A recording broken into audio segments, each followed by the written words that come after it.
Hello everyone, welcome to Let's Crack UPSC CSE English. In today's lecture of Inspire, the crash course targeted for Prelims 2021. In Polity section, we'll learn about Article 148 given in our Constitution of India. What is the Article 148 and all relevant information related to this article. It's my pleasure to welcome you all on Unacademy, India's largest learning platform. It's me, Rushikesh Inamdar, guiding UPSC aspirants from last 8 years. You can follow me on Unacademy and you can join our Telegram group to get daily updates regarding UPSC CSE preparation. Friends, we are announcing Unacademy Civil Services Championship, which is on 13th June morning 10 a.m. to 12 p.m.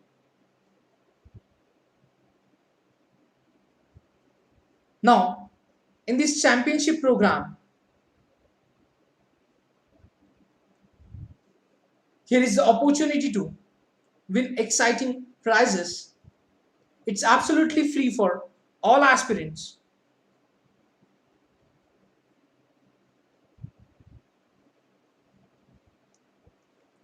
Yes, Ramkumar Amal today will learn about Article 148.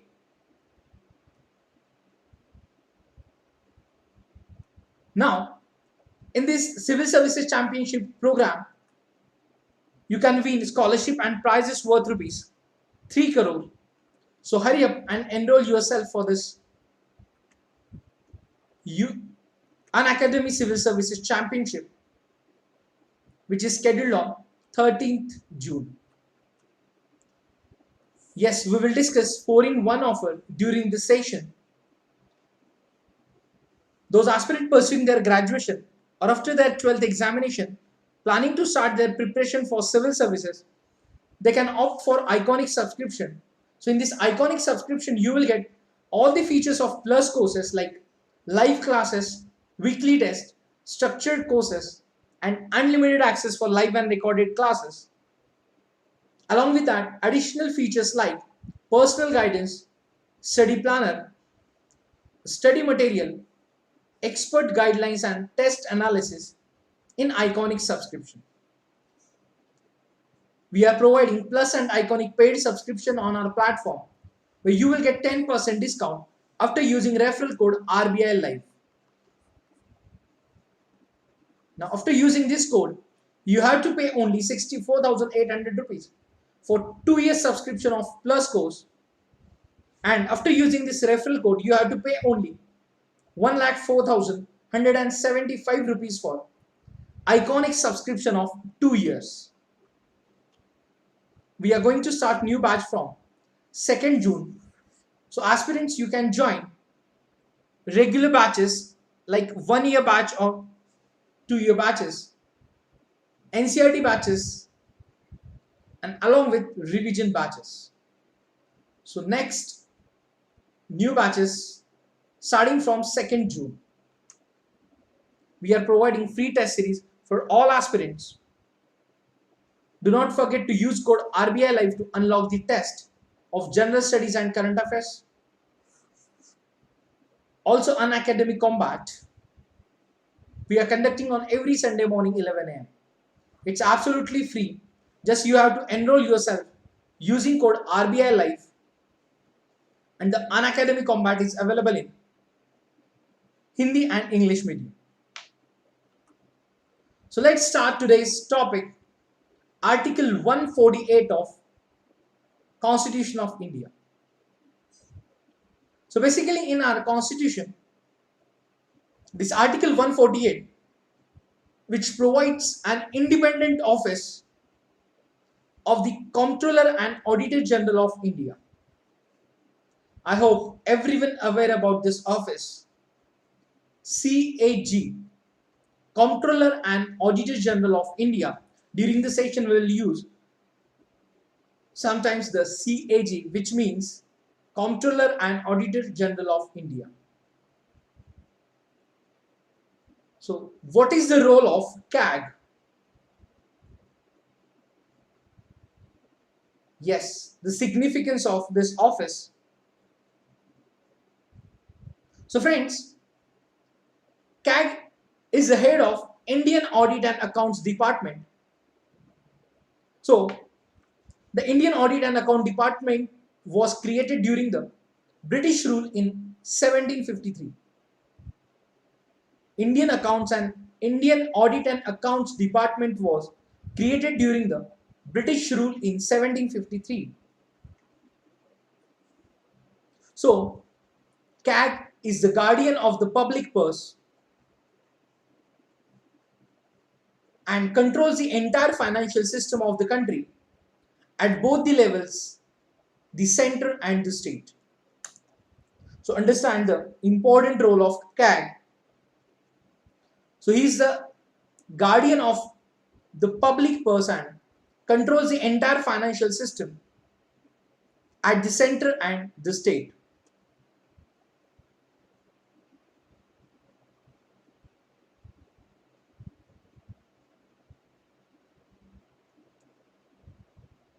Headquartered at New Delhi.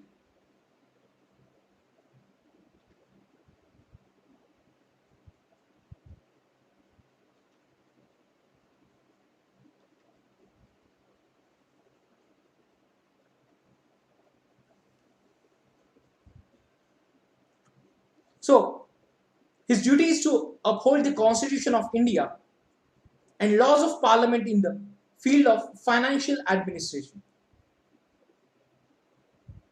Yes, he is one of the bulwarks of the democratic system of government in India.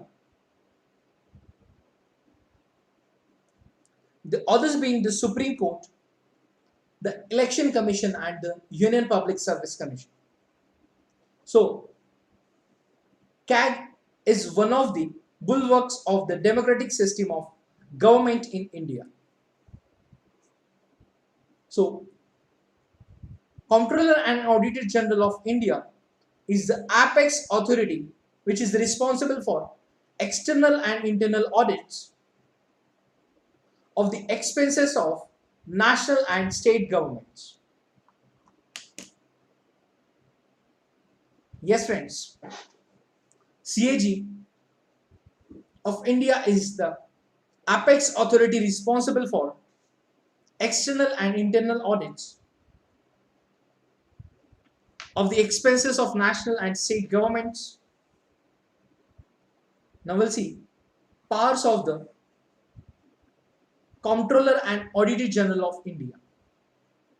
So friends, Article 148 of the Constitution of India, which establishes the authority of this office. So it states the following points in relation to the establishment of powers of CAG. So the CAG is appointed by the President of India and can be removed from office only in the manner and on the grounds that a judge of the Supreme Court is removed.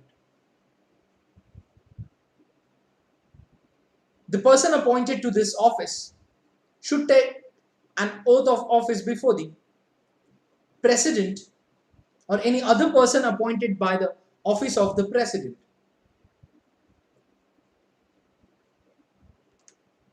The salary, service conditions, leave of absence, pension and age of retirement are determined by the Parliament of India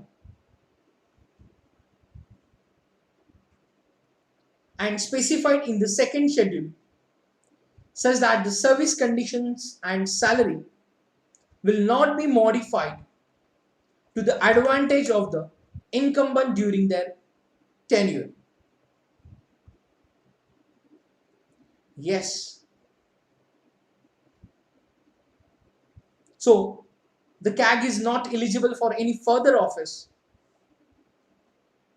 after the end of their tenure either in the government of India or any state government.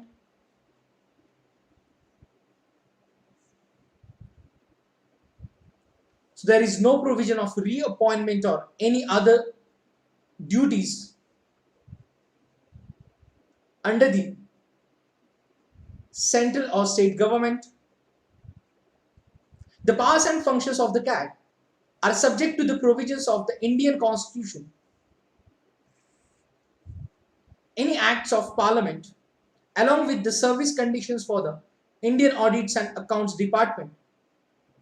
So the rules governing these would be prescribed by the President in consultation with the incumbent.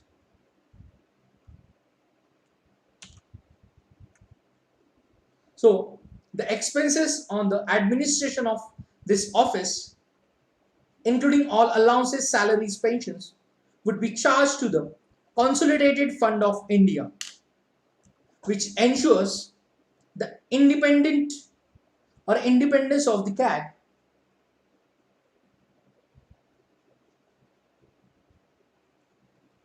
The incumbent is appointed for a period of 6 years or until the attaining age of 65 years,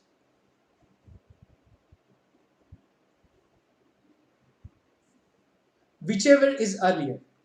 So the incumbent is appointed for a period of 6 years or until attaining the age of 65 years, whichever is earlier.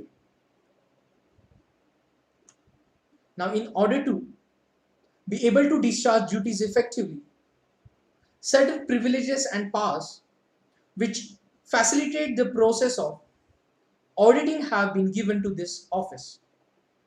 Now, the following are the major powers of the CAG of India. The CAG or his staff can inspect any office of the organizations which are subject to his audit. He and his staff can scrutinize the transactions of the government and questions the administration regarding the various aspects of these transactions. After scrutinizing the transactions, the CAG may withdraw his objections, or if he finds them serious, incorporate them in his report which is submitted to the Parliament. So CAG or his staff can inspect any office of the organization which are subject to his audit. Yes, he and his staff can scrutinize the transactions of the government and question the administration regarding the various aspects of these transactions.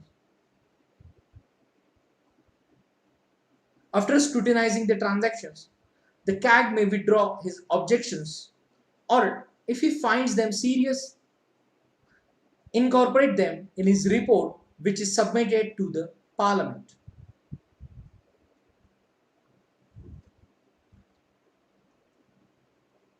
So the role of supervising or the scrutinizing the transactions of the government.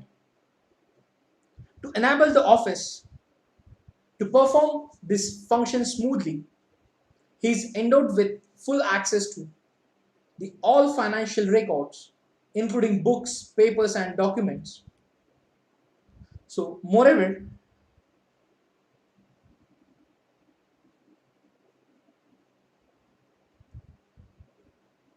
the CAG has the freedom to ask for relevant information from any person or organization. So his right to call for information and accounts is statutory, as was affirmed by the order made by the Government of India in 1936 in order to enforce the Act of 1935.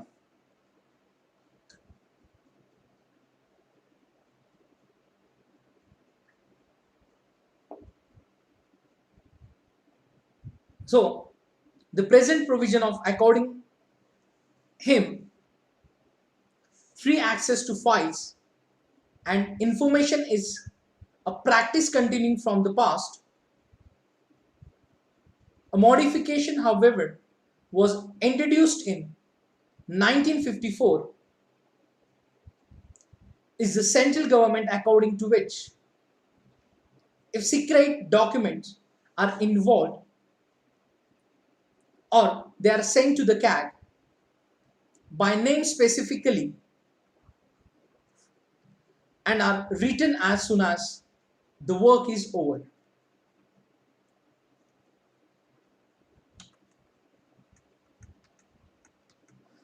These are the powers of the Comptroller and Auditor General of India.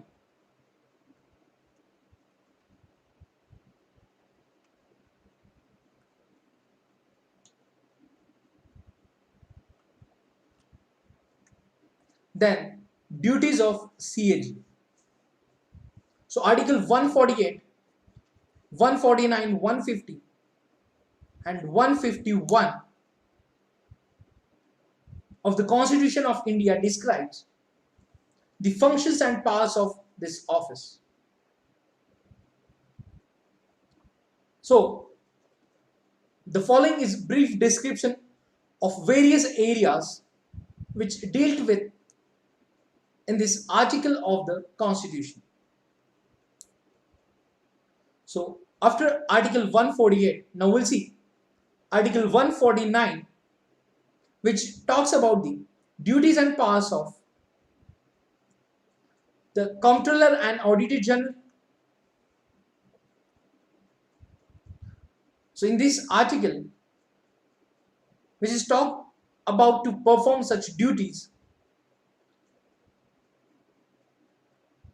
and exercise such powers in relation to accounts of the Union of India and the state and any other bodies or authority as may be prescribed by any law made by the Parliament.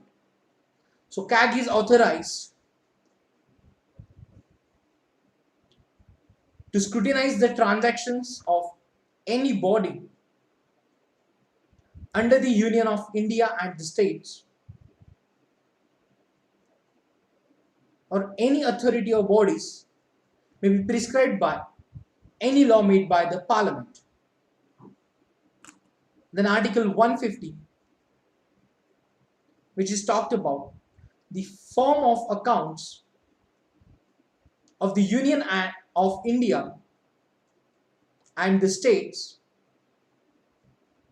Yes, Article 150, which described as form of accounts of the Union of India and the states, to prescribe with the approval of the President the form in which the account of the Union and of the states are to be kept.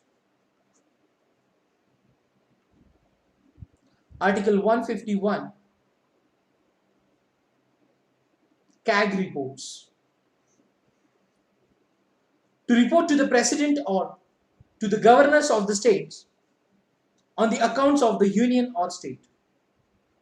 So, the Constitution has also provided in Article 279, Clause 1, that is, the CAG has to ascertain and certify the net proceeds of any tax, duty mentioned in Chapter 1, Part of 12 of the Constitution. Beside these constitutional provisions, the Duties, Powers and Conditions of Service Act of 1971 is necessary to maintain that before 1976 the CAG had a two-dimensional role, that accounting and auditing. Due to separation of accounts and auditing 1976, the CAG's duty is the auditing of accounts,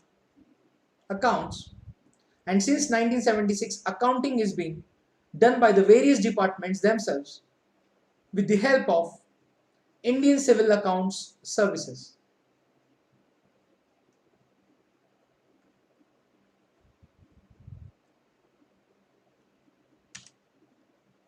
Now, we'll understand the role of CAG in India.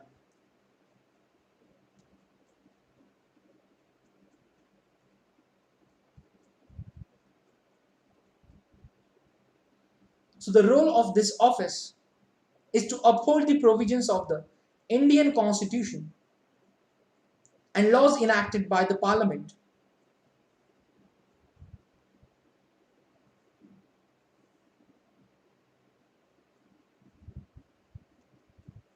In the field of financial administration, the accountability of the executive, that is the Council of Ministers, to the Parliament in the sphere of financial administration is secured through CAG reports. So the office is responsible to and is an agent of the Parliament and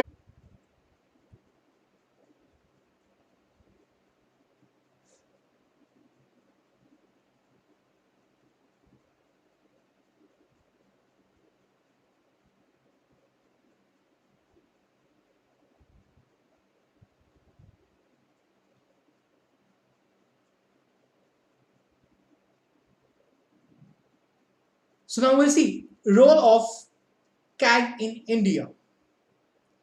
So the role of this office is to uphold the provisions of the Indian Constitution and laws enacted by the Parliament in the field of financial administration. So the accountability of the executive to the Parliament in the sphere of financial administration is secured through CAG reports. So the CAG office is responsible to and is an agent of the Parliament and conducts audits of expenditure on its behalf. So the CAG has to ascertain whether the money shown in the accounts as having been disbursed was legally available for and applicable to the service or the purpose to which they have been applied or charged, and whether the expenditure conforms to the authority that governs it.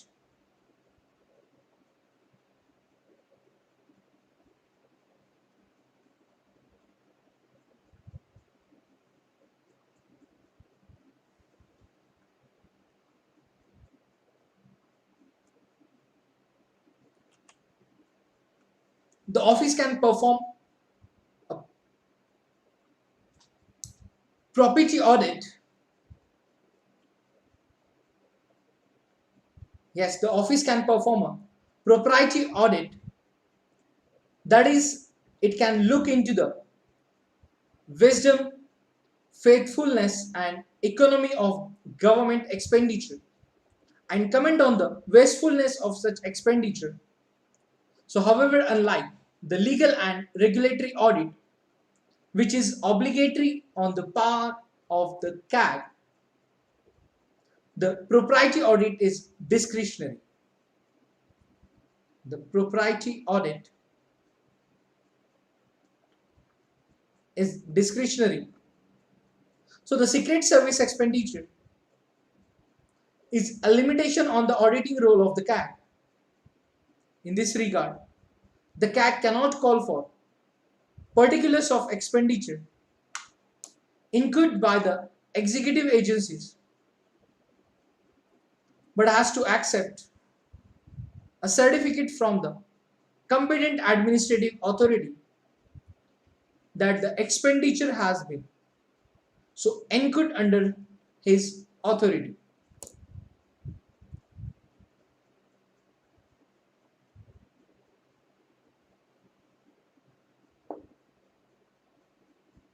So the Secret Service expenditure is a limitation on the auditing role of the CAG. So in this regard, CAG cannot call for particulars of expenditure incurred by the executive agencies, but has to accept a certificate from the competent administrative authority that the expenditure has been so incurred under his authority.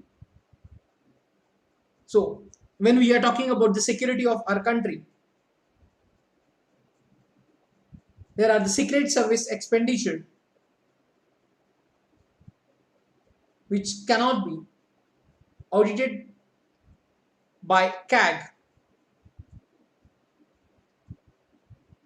but CAG is ensure that a particular expenditure is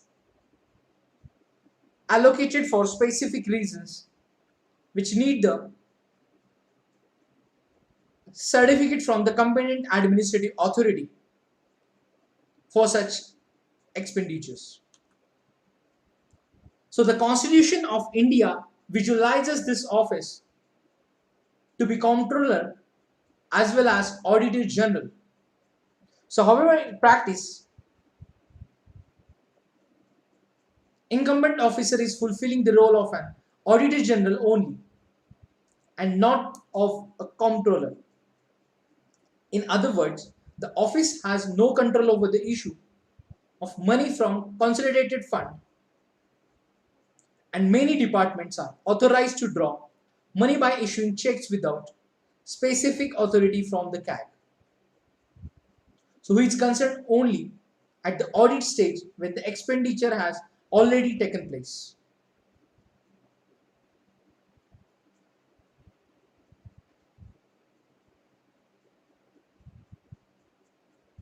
So the powers of the CAG regarding audits are provided for in the Comptroller and Auditor General of India Act 1971, where the duties, powers and conditions of service mentioned in this act.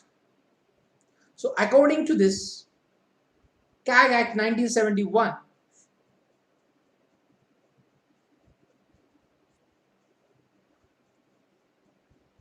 the CAG can audit all receipts and expenditure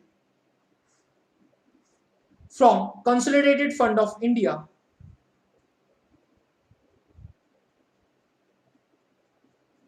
and of the states and union territories.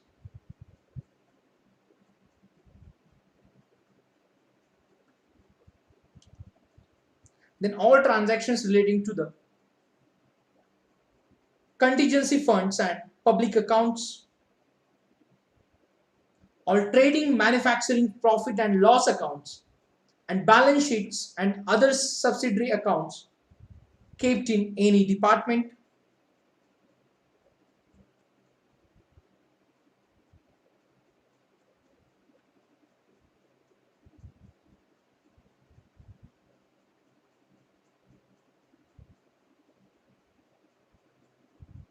now all stores and stock of all government offices or departments,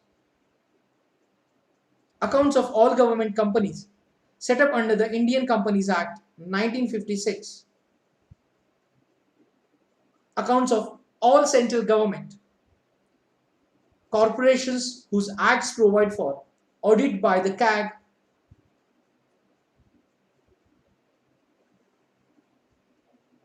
accounts of all authorities and bodies substantially funded from the consolidated fund, accounts of any authority even though not substantially funded by the government at either the request of the governor or president or the CAG's own initiative. So accounts of all authorities and bodies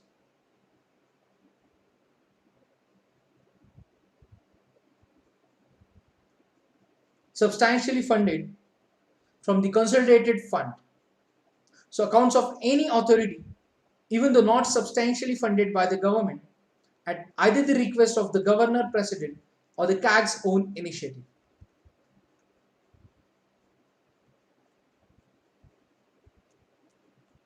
So the powers of the CAG under the CAG Act 1971. After that, we'll see functions of the CAG of India.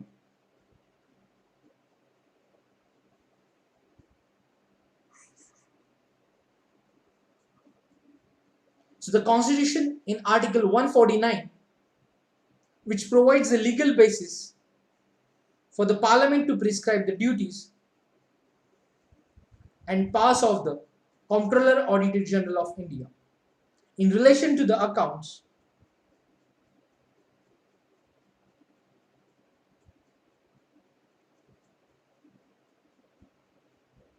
of the union and of the states and of any other authority or body. So the CAC duties, powers and conditions service Act, DPC, duties, powers and conditions of service Act was passed in the Parliament in 1971 and the DPC Act was amended in 1976 to separate accounts from audit in the Government of India. So the duties and functions of the CAC as laid down by the Constitution are auditing the accounts related to all expenditure drawn from the Consolidated Fund of India, Consolidated Fund of every state, and Consolidated Fund of every union territory having a legislative assembly. So, the duties and functions of the CAC as laid down by the Constitution are auditing the accounts related to all expenditure drawn from the Consolidated Fund of India, Consolidated Fund of every state, and Consolidated Fund of every union territory having a legislative assembly.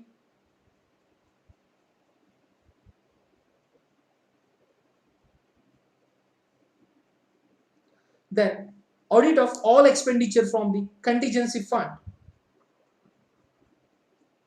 of India and the public accounts of India, as well as contingency fund and public accounts of states.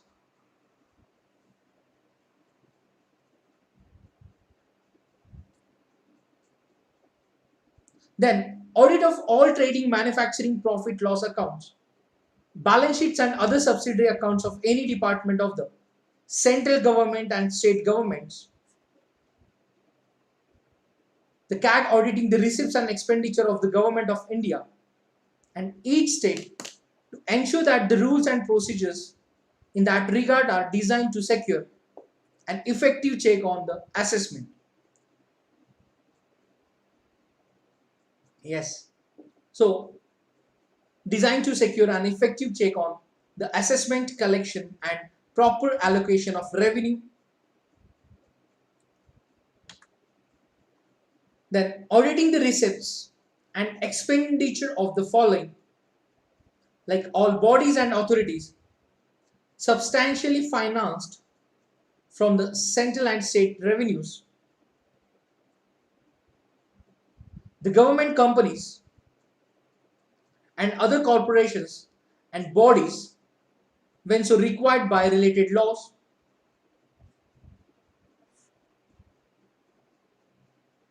auditing all transactions of the central and state governments related to debt sinking funds, deposits, advances, suspense accounts, and remittance business. He also audits receipts, stock accounts, and others with approval of the President or when required by the President. Then auditing the accounts of any other authority when requested by the President or Governor. For example, the audit of local bodies,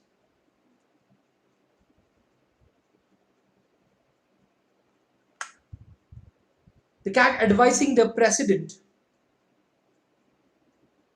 with regard to prescription of the form in which the accounts of the center and the states shall be kept, which is mentioned in the article 150, which submitting audit reports relating to the accounts of the central government to the President, who shall in turn place them before both the houses of Parliament under the article 151. Then submitting audit reports relating to the accounts of a state government to the governor, who shall in turn place them before the state legislature, which is mentioned in Article 151.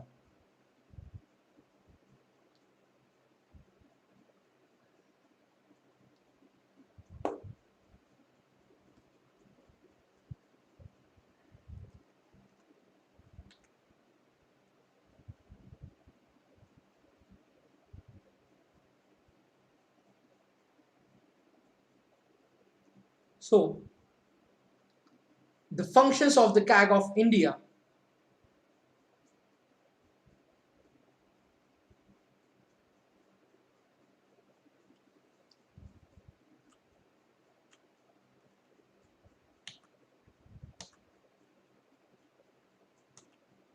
Now, the ascertaining and certifying the net proceeds of any tax or duty under the Article 279. So the certificate is final, and the net proceeds means the proceeds of a tax or a duty minus the cost of collection.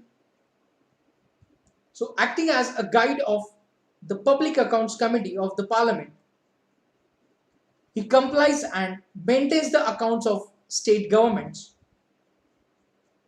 So in 1976, he was relieved of the responsibilities regarding the completion and maintenance of accounts and accounts of the Government of India due to the separation of accounts from audit through departmentalization of accounts, and the CAG submit 3 audit reports to the President.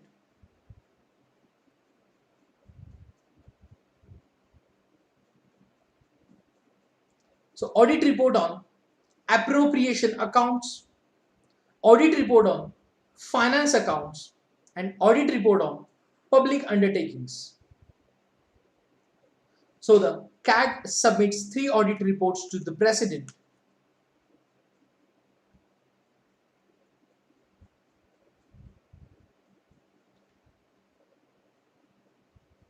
Audit report on appropriation accounts,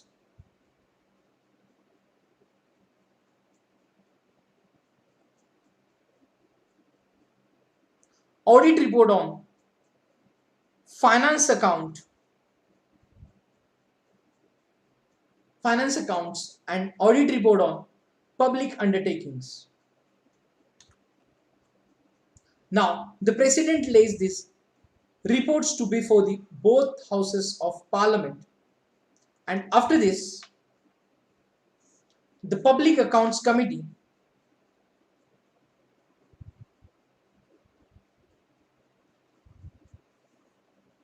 examines them and reports its findings to the Parliament. Now, CAG reports. The 3 CAG reports, as stated above, deal with different facets of public audits. The following paragraphs give a brief overview of these audit reports. So, audit report on appropriation accounts. First is audit report on appropriation accounts.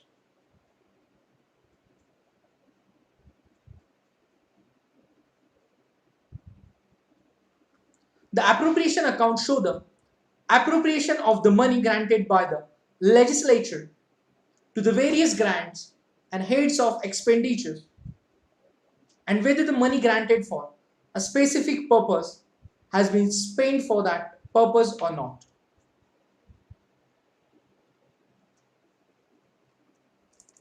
So, the appropriation of the money granted by the legislature to the various grants and heads of expenditure, and whether the money granted for a specific purpose has been spent for that purpose or not. Then, audit report on finance accounts. Audit report on finance accounts.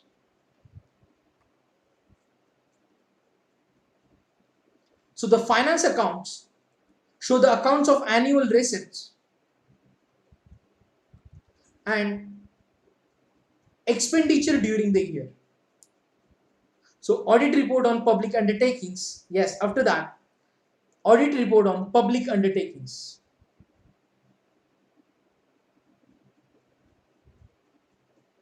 This report deals with the finances and expenditures of various PSUs, public sector undertakings. So the audit report in brief, which contains a narration of cases involving financial irregularities, losses, frauds, wasteful expenditure and comments thereon.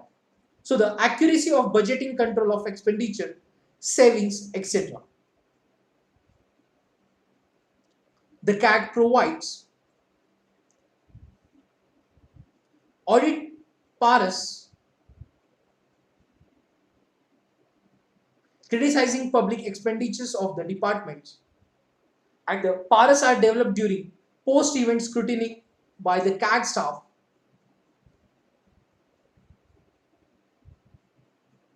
Detailed discussions with the senior staff of the department concerned.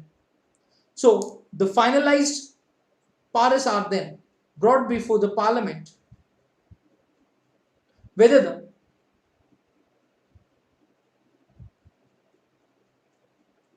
concerned parliamentary committee that deal with the affairs of particular ministry or department disposes of each para.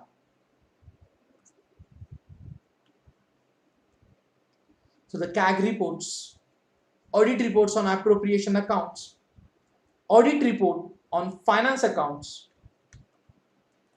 audit report on public undertakings.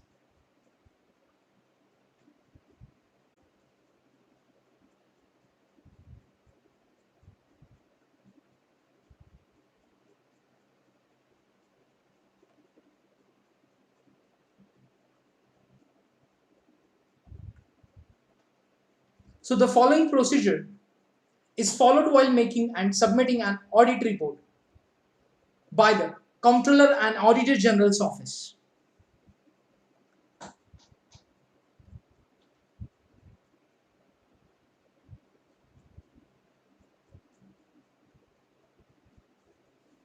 To begin with, when the audit takes place, during the course of inspection of various organizations, inspection reports of each unit organization are prepared and copies are sent to them. About 72,000 inspection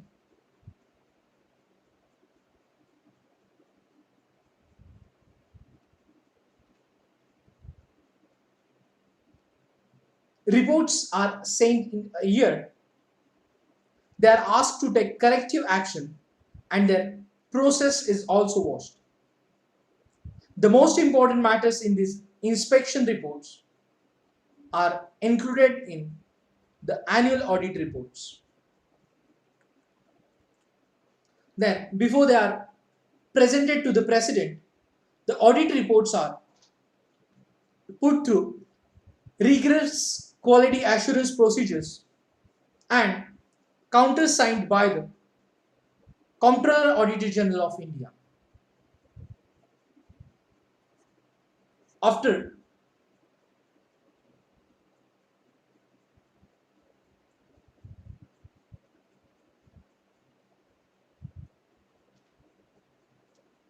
they are submitted to the legislature in turn hands them over for examination to the concerned parliamentary committees. So, the reports of the departments, including railways, post, telegraph, and other departmental undertakings, are handed over to the Public Accounts Committee (PSC). Then, the reports relating to corporations and companies are given to the Committee on Public Undertakings (COPU).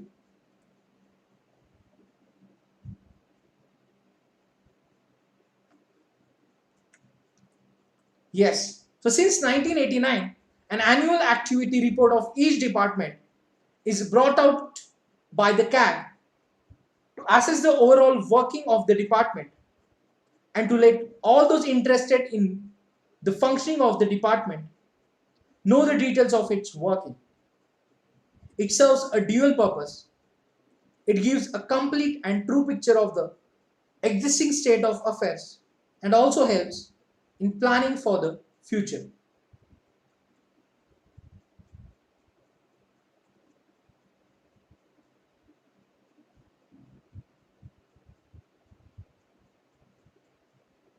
The functions of the Comptroller Auditor General of India can be studied under the following headings like Audit of Expenditure.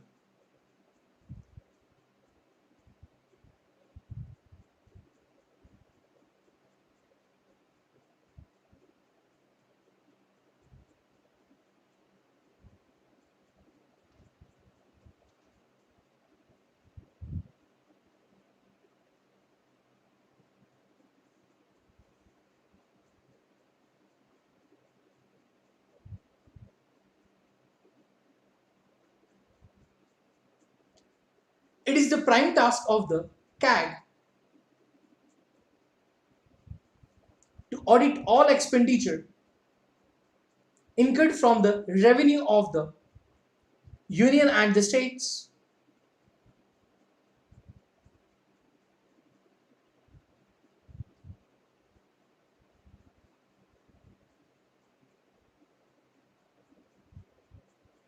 It may be mentioned at the outset that the audit by this office is not an administrative but a financial audit.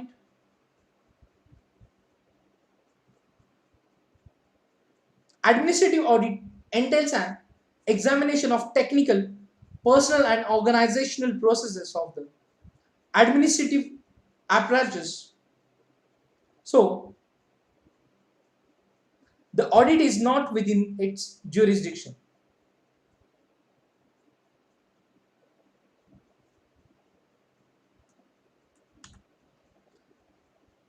The CAG's office is concerned only with the financial aspects.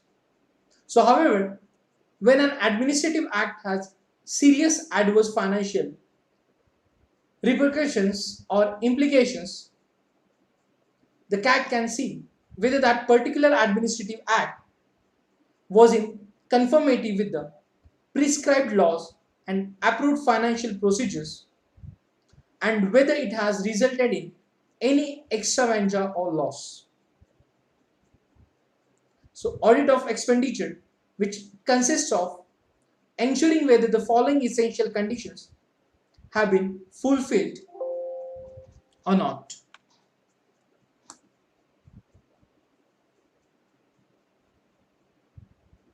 So, that the expenditure is covered by sanction with a special or general accorded by competent authority. So, the audit of expenditure consists of ensuring whether the following essential conditions have been fulfilled or not.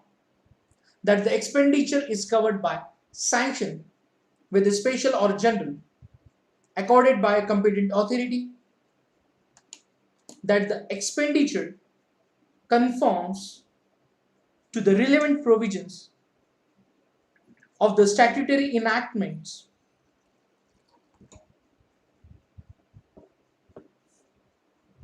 and is in accordance with the financial rules and regulations framed by the competent authority. Then that there is a sanction either general or special according to the competent authority.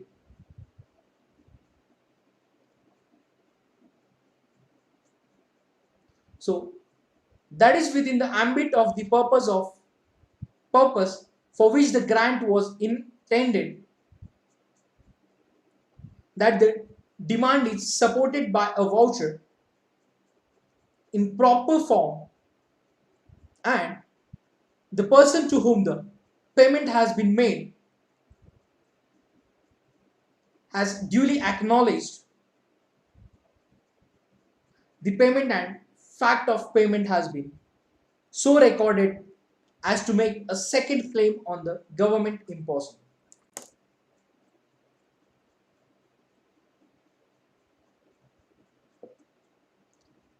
So that is within the ambit of purpose for which the grant was intended, that the demand is supported by a voucher in proper form and the person to whom the payment has been made has duly acknowledged the payment and the fact of the payment has been so recorded as to make second claim on the government impossible.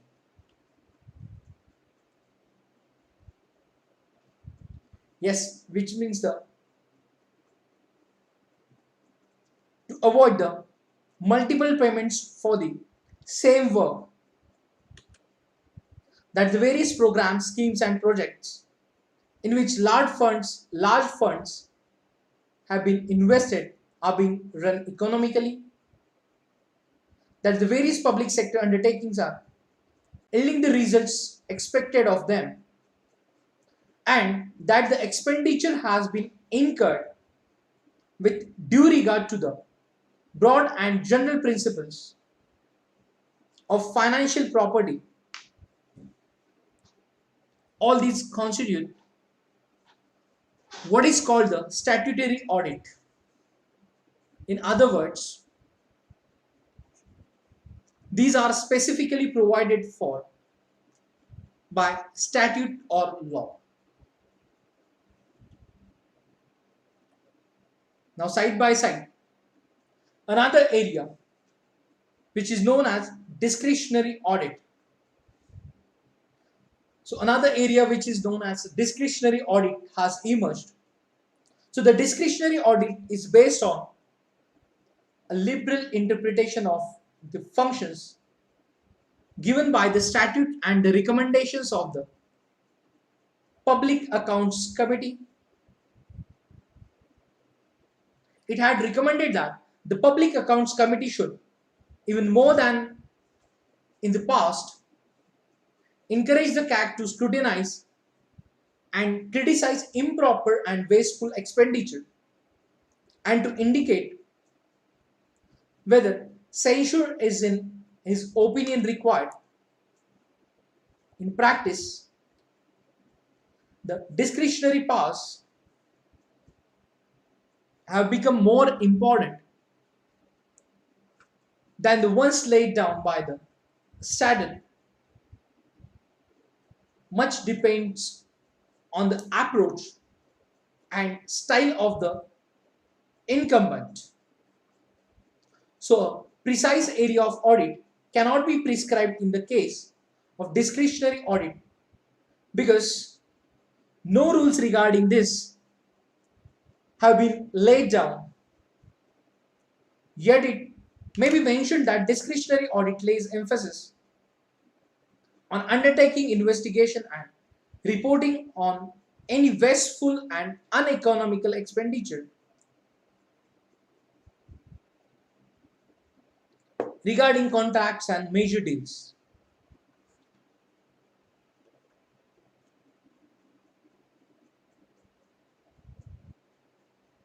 Then the statutory audit is also known as regularity audit, in the sense that its chief purpose is to see whether rules and procedures have been followed in accordance with the basic statutes, rules, essential requirements of audit and accounts, and the general or particular orders issued by higher authorities. It also involves general conformity to the broad principles of orthodox finance by the sanctioning and spending authorities. So, former CAG T.N. Chaturvedi observes that the process of seeing whether the expenditure conforms to the rules, regulations, statutes, and enactments, the office is also interpreting the rules, orders, and statutes. This make it constitutional, statutory and quasi-judicial body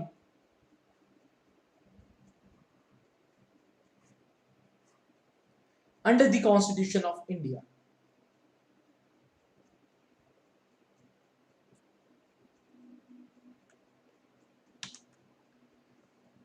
Yes, the next type of audit is audit of government undertakings.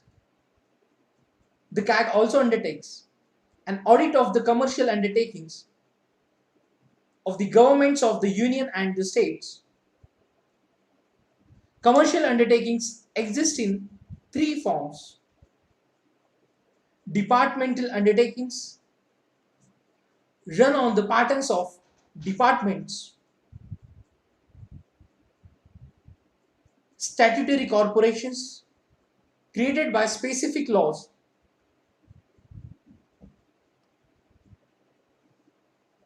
yes, statutory corporations created by specific laws of the parliament and broadly controlled by the government. Government companies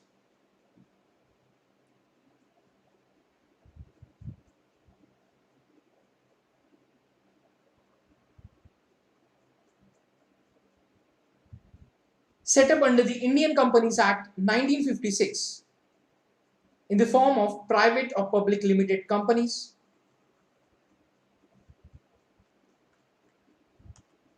Then audit of appropriation.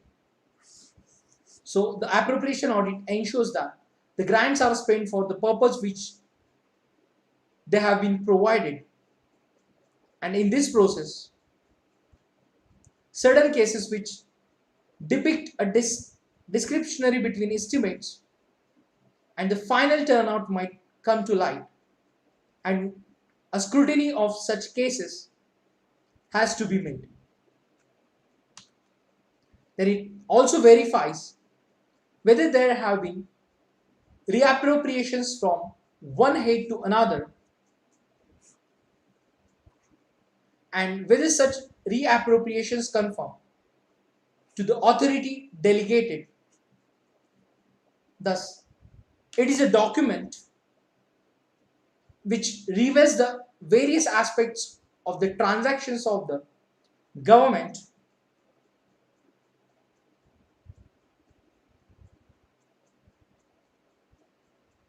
the appropriation audit is not done on a test basis. As in the case of an accounting audit, it must be detailed through and complete. Every payment is checked in the books and its books to its right head of service, so as to ensure that the intention of the legislature have been honored. So the main idea behind this audit is to ensure that the accounts presented by the concerns give a complete and true picture of the various financial aspects of the concerns. So the public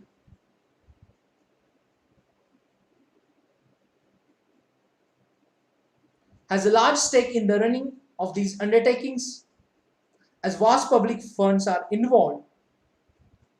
Hence, together with the other ministerial and parliamentary checks,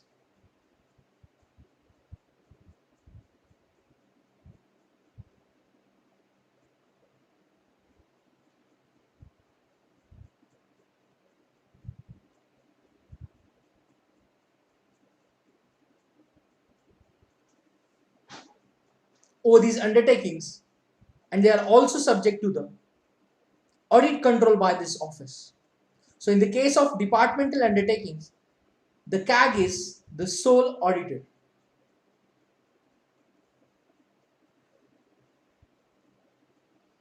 So the acts by which the government corporations are set up specify whether the CAG will audit their accounts or whether the accounts will be audited by auditors appointed by the government.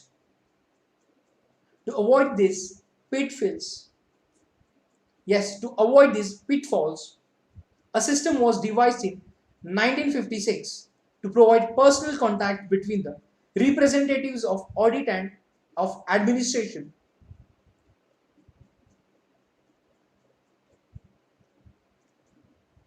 Under this, the secretary of each department could take up the objections which he considered unjustified with the concerned accountant general directly, and if these discussions failed, the secretary could take up the matter with the CAG himself. Though the system had received excellent support in the initial stages, it is slowly falling into disuse. So the preceding analysis underscores that audit is essential as an instrument of parliamentary and financial control.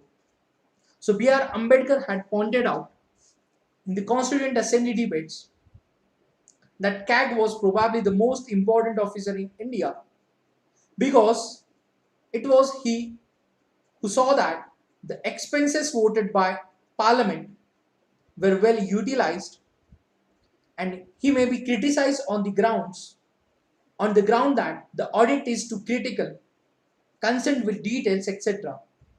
But that exactly is the intention why this office was created. So the CAG protects public funds from the reach of arbitrary power, and in that sense, it is an important and most useful dignitary of the state.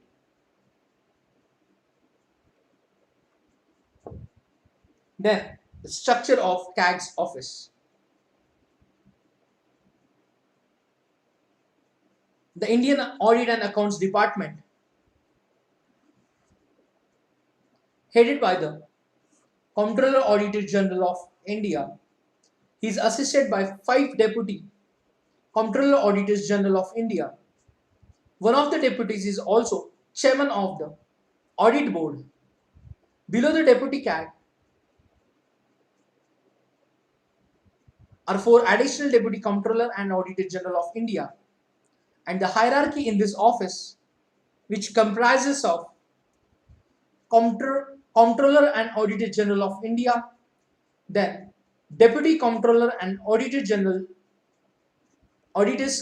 of India, Additional Deputy Comptroller and Auditors General of India, Directors General, and Principal Directors. And after that, Directors and Deputy Directors. So here there should be note we have to keep. Remember that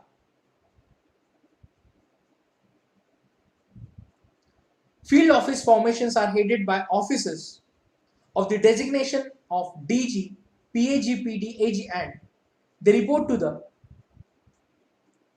DAI or ADAI consent. So one director acts as secretary to the incumbent CAG at the regional level in various states. So there are a number of accountants general who act as agents of the CAG in performing their functional and supervisory responsibilities at the state level. Now we'll see the difference between Indian CAG and British CAG. So 3 points of difference between British CAG and Indian CAG.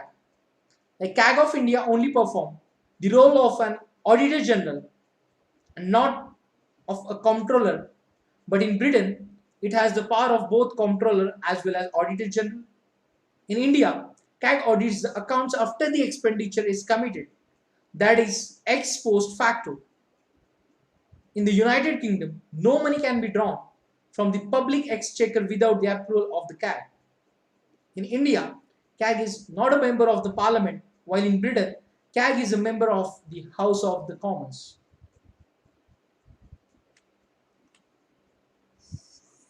So this is the difference between Indian CAG and British CAG.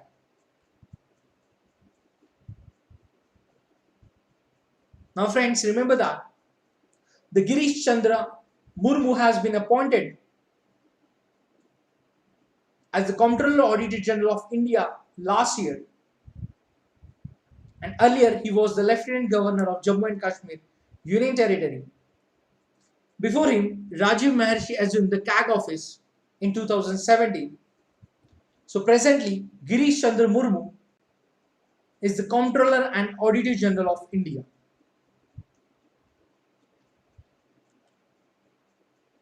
So now, the CAG of India, the constitutional provisions, that is part 5 of the Indian Constitution, describe the role and responsibilities of this office. In chapter 5, so the CAG is one of the few offices directly appointed by the President of India.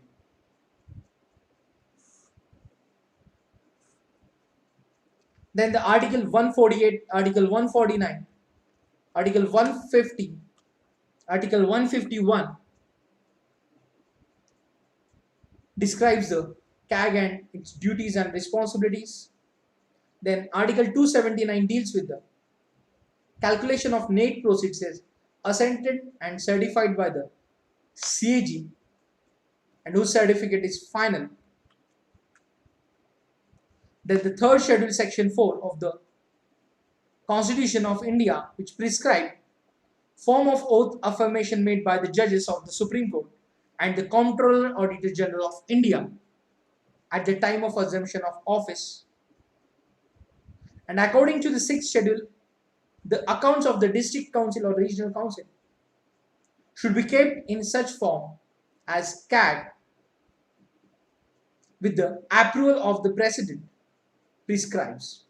So in addition, these bodies accounts are audited in such a manner as CAG may think fit, and the reports relating to such accounts shall be submitted to the governor, who shall cause them to be laid before the council. So these are the constitutional provisions of the CAG of India, Comptroller and Auditor General of India.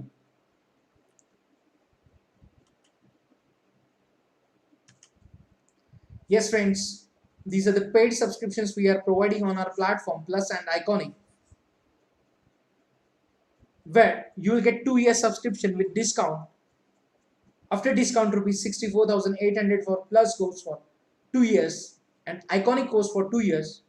You have to pay only 1,04,175 rupees after discount, which means using the code RBI Live to get 10% discount. Then do not forget to enroll yourself for free test series, where we will cover complete general studies and current affairs part. And we are conducting Unacademy Combat every Sunday morning 11 AM. So you can enroll using code RBI Live.